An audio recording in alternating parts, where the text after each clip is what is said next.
আসসালামু আলাইকুম। আশা করছি আপনারা সবাই অনেক ভালো আছেন। আরো একটি নতুন রেসিপির সাথে মেহের কিচেনে সকলকে স্বাগত জানাই। আজ আমি লাউ দিয়ে মসুর ডাল রান্না করব। খুবই সুস্বাদু একটা পদ, কম তেল মশলায় সহজেই এটা বানানো হয়ে যায়। ভাত রুটি দুটোর সাথে এটা ভালো লাগে। চলুন তাহলে রান্না শুরু করি। এখানে আমি একটি কড়াইয়ে পরিমাণ মতো তেল গরম করে নিয়েছি। এখন দিয়ে দিব 3টা শুকনো মরিচ। মরিচ একটু ভাজা হয়ে গেলে দিব 5 ফোড়ন, হাফ চা চামচ পরিমাণ। এটাও একটু নেড়ে চেড়ে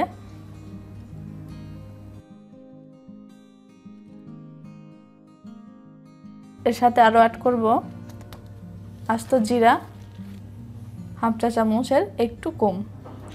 হালকা নেড়ে দিয়ে এখানে আবার দিয়ে দিব লাউ। এখানে আমি 400 গ্রাম লাউ নিয়েছি এবং এইভাবে টুকরো করে কেটে নিয়েছি। এরপর দিয়ে দিব 1 পিস কুচি করা পেঁয়াজ, আরও দিব ফালি করা কাঁচামরিচ 5-6টি। এখানে দিব আদা রসুন ও জিরার পেস্ট 2 টেবিল চামচ পরিমাণ। এখানে আরও দিব 2 চা চামচ লবণ। হলুদ গুঁড়া দিব হাফ চা চামচ, গুঁড়া মরিচ দিব হাফ চা চামচের একটু কম। এবার সবগুলো উপকরণ ভালোভাবে নেড়েচেড়ে মিশিয়ে নেব।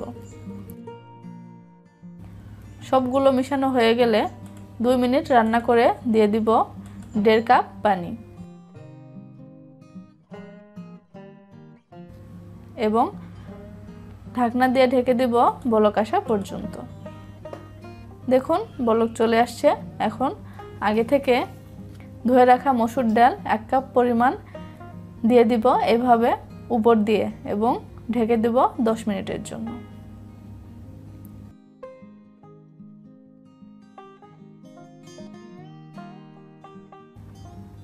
দশ মিনিট পর ফিরে আসলাম এবং ভালোভাবে নেড়েচেড়ে লো হিটে রেখে দিব আরও 3 মিনিটের জন্য।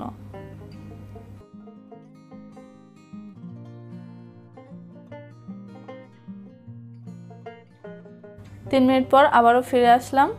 রান্না হয়ে গেছে। এখন আমি নামিয়ে নেব। অবশ্যই এই রেসিপিটি ট্রাই করবেন আর ফ্যামিলি ফ্রেন্ডসদের সাথে ভিডিওটি শেয়ার করবেন। চ্যানেলটি সাবস্ক্রাইব করে আমার সাথেই থাকবেন। তাহলে আজ আসি। ভালো থাকবেন সবাই। ধন্যবাদ। আসসালামু আলাইকুম।